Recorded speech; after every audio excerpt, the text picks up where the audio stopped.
So this is the Notes 9 client, now called the Social Edition client, and I'm going to show you some of the new fun tips and tricks that you can do with the clients in 9. First, we have new shortcut keys. If you hit the Control-1 key, it will open up your email. If you hit the Control-2 key, it will open up your calendar. And if you hit the Control-3 key, it will open up your personal address book.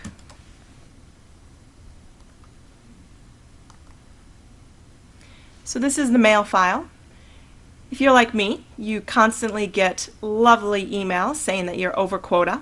If you're tired of getting the over quota emails, what you can do is you can set up an archive on your local PC. To set up an archive, go to the Actions menu at the top, choose Archive, and then Archive Settings. This is where you can define your archive criteria. There will be some default criteria available. I suggest setting up new criteria. Click the Create key on the right. Give the criteria a name.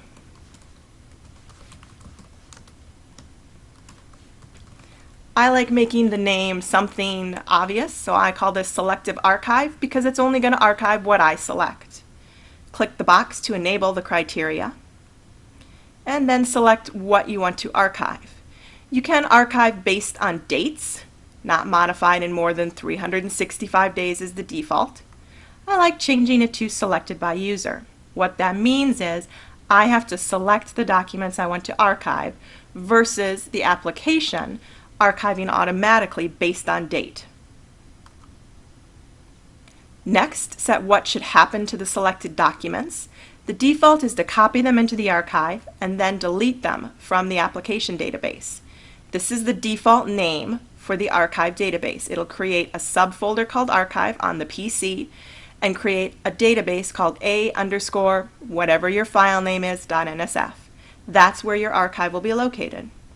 When it's done, it's going to remove the archive documents from your current mail file. That's all there is to it. Click OK. I do not want to schedule it to happen at a certain time. Instead, I'm going to choose when I want to archive. So I'm going to say no to create an archiving schedule. Notice there's now a checkbox next to the Selective Archive. That's the one I just created and enabled. Click OK. And now I can choose to archive some documents.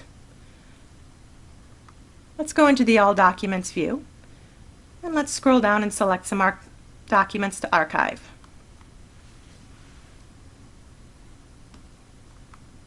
So I've selected all of these documents. Just click on one, hold the Shift key, click on the next one. Everything in between will be highlighted and selected. Again, go to the Actions menu on your toolbar, click Actions, Archive, and Archive Selected Documents. It'll ask, where do I want to send them to? Notice Selective Archive is the archive that I created. It's the only one that's currently enabled, so it's the only option I have. Click OK.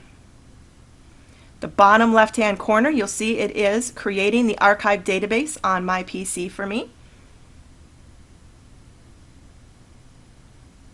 Once the database is created, it will copy the documents into that database, and it will delete any out of this database that are not part of an email chain.